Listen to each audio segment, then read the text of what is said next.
High guys, میں ارشاد اور آپ دیکھ رہے ہیں دا ارشاد اینگل۔ آج ہم بات کریں گے فلسطین اور اسرائیل کی جو جنگ جاری ہے اس کے بارے میں۔ ہم کوشش کریں گے کہ ہم دونوں رخ بیان کر سکیں کہ مسلمانوں کا کیا پوائنٹ آف ویو ہے اور اسرائیل کا کیا پوائنٹ آف ویو ہے، اسرائیل کو چھوڑ بلکہ پورے جو کرسچن کمیونٹی ہے ان کا کیا پوائنٹ آف ویو ہے، اور جو ان کے اتحادی ہیں جیسے کہ پاکستان، سعودی عرب اور اس طرح ایران وغیرہ جو فلسطین کے اتحادی، ان کا کیا کہنا ہے، اور جبکہ اسرائیل کے اتحادی ہیں جیسے کہ انگلینڈ اور امریکہ اور انڈیا بھی ساتھ میں گن لیں، تو دونوں کا پوائنٹ آف ویو میں رکھنے کی پوری کوشش کروں گا۔ اور اس بات پہ ہم غور کریں گے کہ کیا یہ جنگ اس وقت جو چل رہی ہے کیا یہ خطے کے لیے موضوع ہے یا نہیں۔ تو سب سے پہلے بات کرتے ہیں ہم مسلمانوں کی۔ ہمارے ہر مسلمان کے دل میں یہ خواہش ہے کہ یہ جو علاقہ ہے فلسطین کا ہے اور فلسطینیوں کو پورے حقوق دیے جائیں۔ تو اس کے لیے جو اسرائیل نے وہاں پہ جو زمین پہ خانہ جنگی بنائی رکھی ہوئی ہے، یعنی جیسے انڈیا کشمیر کو کنٹرول کرتا ہے اسی طرح اسرائیل جو فلسطین کو کنٹرول کرتا ہے، ان کے سرحدی علاقوں کو بھی اور ان کے جو شہری علاقے ہیں سب کو فورس کے ذریعے سے اس نے کنٹرول کیا ہوئے ہیں۔ فلسطین کہتا ہے کہ نہیں، یہ علاقہ میرا ہے، آپ یہاں سے نکل جائیں یا اپنے حدود میں رہیں، جو کہ وہ رہنا نہیں چاہتے کیونکہ وہ آہستہ آہستہ آبادی کے ذریعے سے اس علاقے کو قبضہ کر رہے ہیں۔ اب آتے ہیں جنگ کے بارے میں۔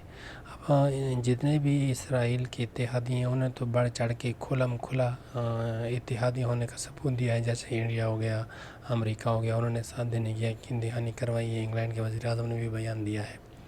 جبکہ جتنے بھی ہمارے مسلمان کنٹریز کے اتحادی ہیں فلسطین کے، انہوں نے کچھ نے کھلے الفاظ میں اتحاد کیا کہا ہے اور کچھ نے دبے الفاظ میں، اور کچھ نے تو بالکل نیوٹرل رہنے کا اشارہ دیا ہے، جس میں ہم سعودی عرب ہے وہ انہوں نے امن سلامتی کی، دونوں طرف لوگوں کو رہنے کی تلقین کی ہے۔ اسی طرح یو اے ای نے بھی کہا ہے اور اسی طرح چائنا نے بھی کہا ہے۔ خیر وہ تو مسلمان ملک نہیں ہے لیکن پھر بھی وہ چاہتا ہے کہ فلسطین کا جو علاقہ ہے وہ فلسطین کا ہی ہے، اس میں کوئی اور قابض نہ ہو۔ اسی طرح پاکستان نے بھی تھوڑے سے کھلے الفاظ میں فلسطین کی حمایت کی ہے۔ تو کہنے کا مقصد یہ ہے کہ جو مسلمان ممالک ہیں وہ کچھ خاص بڑھ چڑھ کر سوائے ایران کے آگے نہیں بڑھ رہا، صرف ایران ہی اس چیز پہ خوش ہے اور فخر بھی کر رہا ہے کہ ہمیں فخر ہے اس حماس کی لڑائی پہ۔ اب آتے ہیں کہ یہ لڑائی اس خطے کے لیے اس وقت موضوع ہے بھی یا نہیں۔ اگر ہم اس کو دو نظروں سے دیکھتے ہیں، کیونکہ حماس نے کھلا اعلان کر دیا ہے کہ ہمیں جتنی بھی سپورٹ ملی ہے وہ ہمیں ایران کی طرف سے ملی ہے۔ اب امریکہ جو ہے وہ بھی اس جنگ میں کودنے کی کوشش کرے گا کیونکہ وہ اسرائیل کو تنہا تو چھوڑ نہیں سکتا۔ جب حماس والے لوگ، فلسطین والے لوگ ایرانی اسلحہ استعمال کریں گے اس جنگ میں، تو لازمی بات ہے کہ اسرائیل اور امریکہ کا رخ ایران کی طرف بھی جائے گا، تو اس سے یہ جنگ بڑھتی چلی جائے گی۔ پھر ایران بھی پھر حملہ کرے گا اسرائیل پہ اور امریکہ بھی حملہ کرے گا ایران پہ، تو اس سے یہ مسئلہ اور مزید بڑھتا چلا جائے گا۔ تو اس کا حل کیا ہے؟